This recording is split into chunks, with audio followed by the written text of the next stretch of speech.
بڑے دل خراش، بڑے دل چیر دینے والے واقعات ہیں۔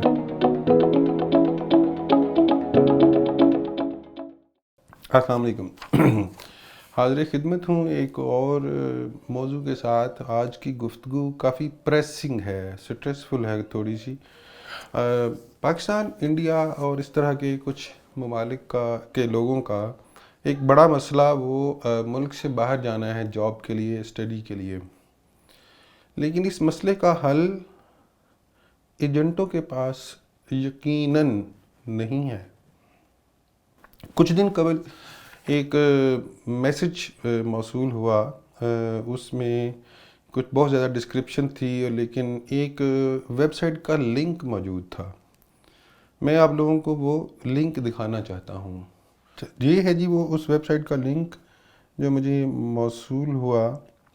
ابھی آپ اس کو دیکھیے، اس میں ویڈیو کے اینڈ پہ میں اس کو ایک بار پھر اینالائز کروں گا، لیکن ابھی آپ اس کو دیکھیے کہ نو اپلیکیشن فی ہے، instant work permit. Instant work permit کا مطلب یہ ہوا کہ اے ٹی ایم میں آپ نے کارڈ ڈالا اور اس میں سے پیسے نکل گئے۔ Free accommodation, monthly allowances, work and study permit. اگر یہ ساری چیزیں اس کو ایک لمحے کے لیے تسلیم کر لیا جائے تو میرا خیال ہے کہ شاید یہ سارے جو تھرڈ ورلڈ کنٹریز ہیں، یہ کینیڈا ہی آ گئے ہوں اب تک۔ تو اینی وے، اس طرح کی اور بھی میسیجز ہمیں موصول ہوتے ہیں اور لوگ پوچھتے رہتے ہیں۔ ایک تو وہ لوگ ہیں جو ڈیجیٹل ورلڈ سے کچھ واقف ہیں، کچھ پڑھے لکھے بھی ہیں، وہ بھی ان ایجنٹ بھائیوں کے اسکیم کا شکار ہو جاتے ہیں۔ کیسے؟ اس طرح کے یہ جو گفتگو ہوتی ہے کہ آپ کو ویزا مل جائے گا اور آپ کو جاب بھی مل جائے گی، نہیں ملے گی تو گورنمنٹ پیسے دے گی، یہ چیزیں انسان کو جذباتی تسکین دے رہی ہوتی ہیں۔ لہٰذا لیکن زیادہ تعداد میں وہ لوگ متاثر ہوتے ہیں جو کچھ پڑھے لکھے بھی نہیں ہیں اور بہت زیادہ ڈائنامک، ڈیجیٹل ڈائنامک سے واقفیت بھی نہیں ہے ان کی۔ تو وہ آپ سب جانتے ہیں کہ لوگ اپنی زمینیں بیچ دیتے ہیں، زیور بیچتے ہیں، لوگوں سے قرضہ اٹھاتے ہیں۔ کس لیے؟ ان ایجنٹوں کی جیب بھرنے کے لیے۔ ملتا کچھ بھی نہیں ہے۔ ایک دوسری مثال آپ سے شیئر کرتا ہوں۔ یہ بھی ایک طریقہ ہے جس طرح ایجنٹ جو ہے نا وہ لوگوں کو، پنجابی کہتے ہیں میٹھی گولی دے دینے ایسی لے لینے ہیں، بس ویسے ہی ہے۔ تو اس نے جی وہ ورک پرمٹ کے لیے کوئی جھانسا دیا ہوا تھا، تو اس نے مجھے ایک امپلائمنٹ لیٹر جو ہے نا وہ سینڈ کیا کہ آپ ذرا دیکھ کے اپنی انفارمیشن نالج کے مطابق بتائیے کہ کیا یہ ٹھیک لگتا ہے۔ تو میں نے اس جو ہے امپلائمنٹ لیٹر کو سکین کیا، تو اس میں بہت ساری چیزیں تھیں جو میری سمجھ میں نہیں آئیں، لیکن اس میں ایک چیز جو بہت انٹرسٹنگ تھی وہ میں شیئر کرنا چاہتا ہوں کہ اس نے لکھا ہے جی کہ ہم نے اس آدمی کو جاب دی ہے، کوئی پیکیجنگ انڈسٹری ہے وینکوور میں، اور اس کو ہم $3000 پر منتھ سیلری دیں گے، پلس میں اس کو فری ریزیڈنس ملے گی اور twice a day free food ملے گی۔ تو یہ جو چیزیں ہیں نا، یہ بیسیکلی لا علمی کا نتیجہ ہیں۔ اس ایجنٹ بھائی صاحب کو یہ پتہ ہی نہیں ہے، کیونکہ وہ انڈین پاکستان اسی کلچر کو اٹھا کے ٹرانسلیٹ کر رہا ہے یہاں ویسٹرن ورلڈ میں۔ ایسا نہیں ہوتا یہاں پہ۔ کسی شخص کو، کسی بندے کو بھی ریزیڈنس نہیں ملتی یا فری فوڈ نہیں ملتی۔ ہاں، کچھ کمپنیاں کچھ الاؤنس دے دیتی ہیں کہ آپ کو یہ رینٹل الاؤنس ہے وغیرہ وغیرہ، لیکن از ناٹ لائک دیٹ۔ تیسرا طریقہ جو ہے وہ اس سے بھی اب سب لوگ واقف ہیں کہ وہ سمگلنگ کا طریقہ ہے، آج کل کی زبان میں ڈونکی کہتے ہیں اس کو۔ تو وہ لوگ ٹرکی سے، ایران کے راستے سے یا ماسکو کے راستے سے یورپ پہنچتے ہیں، تو لاکھوں روپیہ لیتے ہیں یہ جو سارے ایجنٹ بیٹھے ہوئے ہیں۔ اور میں جرمنی رہا ہوں، سوئٹزرلینڈ رہا ہوں، اٹلی رہا ہوں، فرانس رہا ہوں، تو میں نے بہت سارے لوگوں سے انٹرویو کیا ہے، بہت سارے لوگوں سے ملا ہوں، تو بڑے دل خراش، بڑے دل چیر دینے والے واقعات ہیں۔ 50 لوگ لاہور سے، پاکستان سے نکلتے ہیں، جو ڈارٹمنڈ پہنچتے ہیں وہ 15 ہیں۔ سب لوگ مارے جاتے ہیں 70%. تو میں وہ سارے واقعات بیان نہیں کر سکتا. یہ ایک تیسرا طریقہ ہے.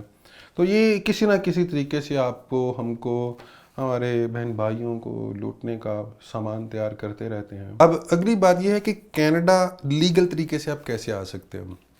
تو اس میں پہلی سٹریم جو ہے وہ اسٹڈی ویزا ہے. تو اس کے بارے میں نے 2 ویڈیوز بنائی ہیں، اسٹڈی ویزا، سیلف فائنانس اور اسکالرشپ. تو آپ اس کو دیکھ سکتے ہیں. فارن ورکر ہے، آپ کو کسی نے جاب دے دیا، کسی کمپنی نے، کسی فرم نے، آپ پرماننٹ ریزیڈنسی اختیار کرنا چاہتے ہیں تو آپ ایکسپریس انٹری میں اپلائی کرتے ہیں. چوتھی آپشن، آپ اسپاؤس کو سپانسر کر لیتے ہیں، پیرنٹس کو سپانسر کر لیتے ہیں، اور پھر بزنس ویزا ہو سکتا ہے. اب یہ ساری چیزیں جو ہیں، یہ جو ساری سٹریمز ہیں کمنگ ٹو کینیڈا، یہ کیا کسی فولڈر میں، کسی فائل میں بند، کسی صندوقچے میں پڑی ہوئی ہیں، کوئی راز کی بات ہے؟ نہیں، ایسا نہیں ہے. انتہائی واضح، انتہائی تفصیل کے ساتھ کینیڈا کی ویب سائٹ پہ مینشن ہیں. کیا ڈاکومنٹس ہیں، کیا ریکوائرمنٹس ہیں، کتنا ٹائم لگے گا، کتنی فیس لگے گی، everything, each and everything is mentioned there. تو میرا احساس ہے کہ جو تو جانتے ہیں پڑھنا لکھنا، وہ اس سے ضرور استفادہ حاصل کریں، اور جن کو انگلش میں کوئی پرابلم ہے لینگویج میں، تو وہ کسی دوسرے سے ریکویسٹ کریں، کسی دوست سے، کسی فیملی ممبر سے، کہ وہ سب کچھ اس کے لیے پڑھ دے، اس کو سمجھا دے. میں بھی وقتاً فوقتاً اس کا حوالہ دیتا رہتا ہوں، گفتگو کرتا رہتا ہوں، انشاءاللہ آگے بھی کروں گا. گفتگو کا جو تیسرا حصہ ہے وہ کہ ان ایجنٹوں سے، ان سکیم سے ہم بچ کیسے سکتے ہیں. تو اس کے لیے سب سے بڑی پہلی بات تو یہ ہے کہ ہم سب کو تھوڑی دیر کے لیے اپنے جذبات کو کسی طاق میں رکھنا پڑے گا، آبجیکٹیو، ریئلسٹک، کہ کیا یہ چیز ایسے ہو سکتی ہے، کیا یہ اس طرح ہو سکتی ہے، یہ جو باتیں کر رہا ہے کیا یہ ریئلسٹک ہیں.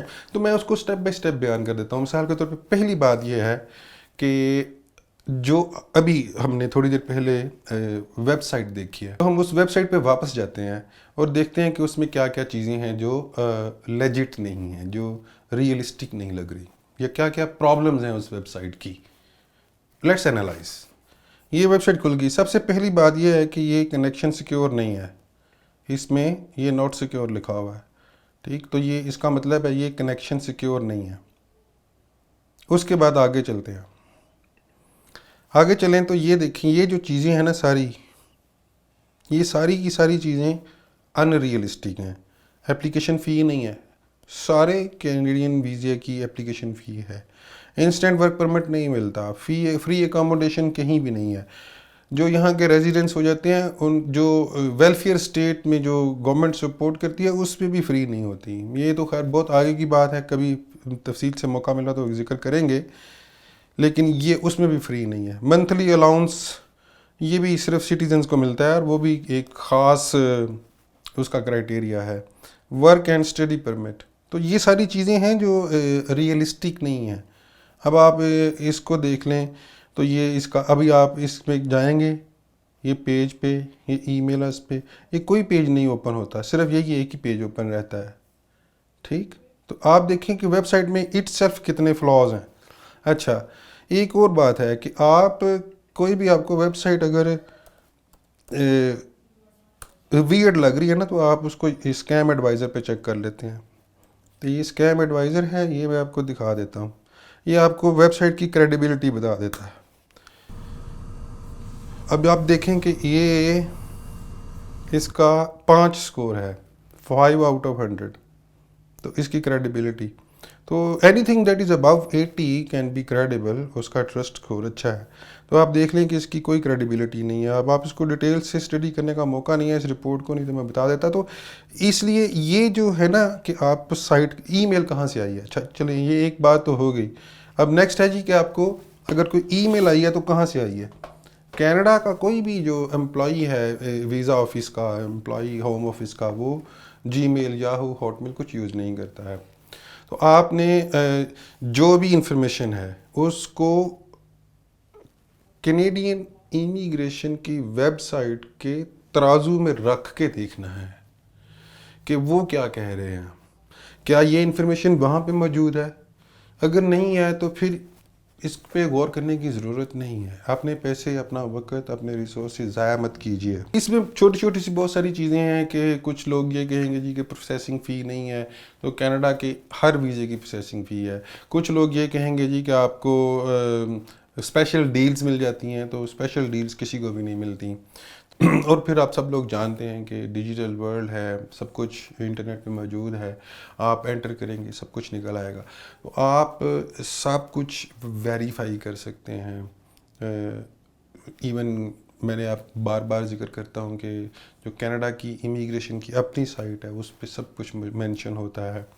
اور ایٹ دا اینڈ اور سم ٹائم آپ کوئی تسلی نہیں ہو رہی تو آپ دیکھیں کہ آپ کا کوئی دوست ہے، کوئی فیملی ممبر ہے، کوئی دوست کا دوست ہے جو کینیڈا میں ہے، تو آپ کم از کم اس سے مشورہ کر لیں، اس سے پوچھ لیں کہ کیا کوئی ایسا پروگرام کینیڈا نے اناؤنس کیا ہے. تو اس سے بھی آپ کو کچھ گائیڈ لائن، کچھ رہنمائی مل سکتی ہے. تو میرا احساس یہ ہے کہ سب لوگوں کو، ہم کو مل کے پریکٹیکلی میدان عمل میں اترنا ہوگا اور ان لوگوں کے اسکیم سے، میں تو کہوں گا شر سے بچنا ہوگا. ہمیں اپنے بہن بھائیوں کی، اپنے بزرگوں کی برسوں کی کمائی کو اجڑنے سے بچانا ہوگا. آخر میں ایک بات میں اور کرنا چاہتا ہوں کہ کچھ لوگ ایسے بھی ہیں جو جینین ہیں، جن کے پاس ٹائم نہیں ہے. کوئی جاب پہ ہے، کوئی بزنس کر رہا ہے، تو وہ چاہتا ہے کہ میں کینیڈا جانا چاہتا ہوں لیکن میرا کیس کوئی کنسلٹنٹ کر دے. تو اس کا بھی راستہ گورنمنٹ آف کینیڈا نے بند نہیں کیا ہے. وہ جو گورنمنٹ آف کینیڈا کے آتھرائزڈ کنسلٹنٹ ہیں، امیگریشن لائر ہیں، ان کی پوری ایک لسٹ موجود ہے، ان کا ایک لائسنس نمبر ہوتا ہے. تو کوئی ایک شخص اگر یہ کلیم کرتا ہے جی کہ میں گورنمنٹ آف کینیڈا سے آتھرائزڈ کنسلٹنٹ ہوں، لائر ہوں امیگریشن، تو آپ اس کا ڈیٹا چیک کر سکتے ہیں کینیڈا کی سائٹ پہ. اپنی بات کو سمرائز کرتا ہوں کہ یورپ، آسٹریلیا اور کینیڈا اور امریکہ، کہیں پہ بھی آپ نے جانا ہے تو لیگل روٹ اپنائیں، قانونی طریقہ اختیار کیجیے اور ان ایجنٹوں کو، بلکہ کہوں گا کہ اس ایجنٹ مافیا کو پیسے اور اپنی سالوں کی کمائی ہوئی دولت ان کی جھولی میں نہ ڈالیے. پہلے مجھے انور مسعود یاد آ گئے ہیں، یہی انداز دیانت ہے تو کل کا تاجر برف کے باٹ لیے دھوپ میں بیٹھا ہوگا. تو دیانتداری سے کام کیجیے. اپنے بزرگوں کی، اپنے والدین کی برسوں کی کمائی کو ایجنٹ مافیا کی جھولیوں میں نہ ڈالیے. اپنا خیال رکھیے. اللہ نگہبان.